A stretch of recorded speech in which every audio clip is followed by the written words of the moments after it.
Welcome back, everybody. We are getting into Chapter 2 of Serafina and the Black Cloak.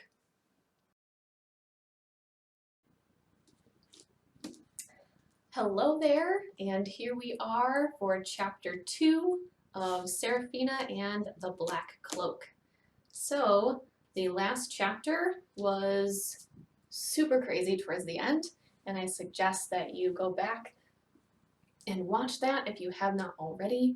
I also suggest that you go and look at the Biltmore Estate link in the comments down below and also watch the trailer for the book if you have not done so already. Okay, we are going to get started. Take off the dust jacket because that's going to happen. And we are going to get started on Chapter 2 here. We are in the Biltmore Estate in Asheville, North Carolina in 1899. Some crazy stuff has been happening and it's about to get nuts. Hearing those eerie words jolted Serafina into action. She had just seen what those words led to. Not this time, rat! With a burst of new energy, she turned and ran. She tore through the labyrinth of crisscrossing tunnels, running and running, certain that she was leaving him far in the distance. But when she glanced over her shoulder, the hooded man was flying through the air right behind her, levitated by the power of the billowing black cloak, his bloody hands reaching toward her. Serafina tried to run faster, but just as she came to the bottom of the stairs that led up to the main level of the basement, the man in the black cloak grabbed her. One hand clamped on her shoulder, the other locked onto her neck. She turned and hissed like a snared animal. She whirled and clawed in a wild circle and broke herself free. She bounded up the stairs 3 at a time, but he followed right behind her. He reached out and yanked her head back by her hair. She screamed in pain. "Time to give up now, little child," he said calmly, even as the tightening of his fist slowly tore strands of hair from her head. "I ain't never!" she snarled and bit his arm. She fought as hard as she could, scratching and clawing with her fingernails, but it didn't matter. The man in the black cloak was far too strong. He pulled her into his chest, entangling her in his arms. The folds of the black cloak rose up around her, pulsing with gray smoke. The awful, rotting odor made her gag. All she could hear was that loathsome rattling noise as the cloak slithered and twisted its way around her body. She felt like she was being crushed in the coil of a boa constrictor. "I'm not going to hurt you, child," came the hideous, rasping voice again, as if the man wasn't of his own mind, but possessed by a demon, ravenous. The folds of the cloak cast a wretched pall over her, drenching her in a dripping, suffocating sickness. She felt her soul slipping away from her, not just slipping, but being yanked, being extracted. Death was so near that she could see its blackness with her own eyes, and she could hear the screams of the children who had gone before her. "No, no, no!" she screamed in defiance. She didn't want to go. Hissing wildly, she reached up and clutched his face, clawing at his eyes. She kicked his chest with her feet. She bit him repeatedly, snapping like a snarling, rabid beast, and she tasted his blood in her mouth. The girl in the yellow dress had fought, but nothing like this. Finally, Serafina twisted out of his grip and spun around. She landed on her feet and leapt away. She wanted to get back to her pa, but she couldn't make it that far. She fled down the corridor and dashed into the main kitchen. There were a dozen places to hide. She could slip behind the black cast iron ovens, or crawl up among the copper pots hanging from the ceiling rack. No, she knew she had to find a better place. She was back in her territory now, and she knew it well. She knew the darkness and she knew the light. She knew the left and the right.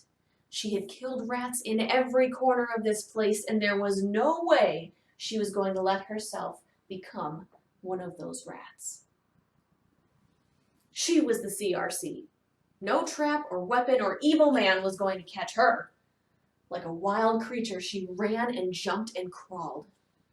When she reached the linen storage room with all its wooden shelves and stacks of folded white sheets and blankets, she scampered into a crumbling break in the wall, in the back corner beneath the lowest shelf. Even if the man did notice the hole, it would seem impossibly small for anyone to fit through. But she knew it provided a shortcut into the back of the laundry. She came out in the room where they hung and dried the fancy folks' bedsheets. The moon had risen outside and its light shone through the basement windows. Hundreds of flowing white sheets hung from the ceiling like ghosts, the silver moonlight casting them in an eerie glow. She slipped slowly between the hanging sheets, wondering if they would provide her concealment that she needed. But she thought better of it and kept going. For good or for ill, she had an idea. She knew that Mr. Vanderbilt prided himself on installing the most advanced equipment at Biltmore. Her pa had constructed special drying racks that rolled on metal ceiling tracks that tucked into the narrow chambers where the sheets and clothes were dried with the radiant heat of well-sealed steam pipes. Determined to find the best possible hiding place, she made herself small and pressed herself through the narrow slot in one of the machines.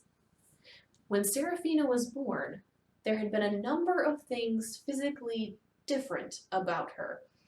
She had 4 toes on each foot rather than 5, and although it was not noticeable just by looking at her, her collarbones were malformed such that they didn't connect properly to her other bones.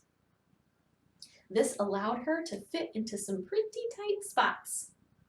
The opening in the machine was no more than a few inches wide, but as long as she could fit her head into something, she could push her whole body through. She wedged herself inside into a dark little spot where she hoped the man in the black cloak wouldn't find her.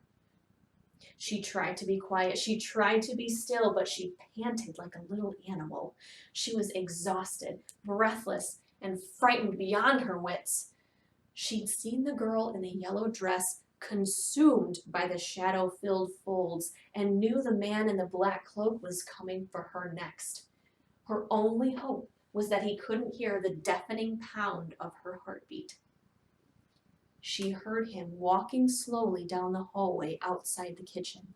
He'd lost her in the darkness, but he moved methodically from room to room looking for her. She heard him in the main kitchen, opening doors of the cast iron ovens. If I'd hidden there, she thought, I'd be dead now. Then she heard him clanging through the copper pots looking for her in the ceiling rack. If I'd hidden there, she thought, I'd be dead now. There's nothing to be frightened of, he whispered, trying to coax her out. She listened and waited, trembling like a field mouse. Finally, the man in the black cloak made his way into the laundry room. Mice are timid and prone to panic-induced mistakes at key moments. She heard the man moving from place to place, rummaging beneath the sinks, opening and closing cabinets. Just stay still, little mouse. Just stay still, she told herself. She wanted to break cover and flee so bad, but she knew that the dead mice were the dumb mice that panicked and ran. She told herself over and over again, don't be a dumb mouse. Don't be a dumb mouse. Then he came into the drying area where she was and moved slowly through the room, running his hands over the ghostly sheets. If I'd hidden there. He was just a few feet away from her now, looking around the room. Even though he couldn't see her, he seemed to sense that she was there. Serafina held her breath and stayed perfectly still. That's the end of chapter 2. So, stay Stay tuned, my friends, for the next installment, Chapter 3 of Serafina and the Black Cloak. I'm so excited to have you along for this ride with me, my friends. Until next time, bye for now, Renegades. Hey, Renegades! Make sure you like this video and subscribe to the channel to get all the updates on Serafina and the Black Cloak. You don't want to miss a chapter here. So, thanks a bunch. Make sure to hit those buttons. Thanks, guys!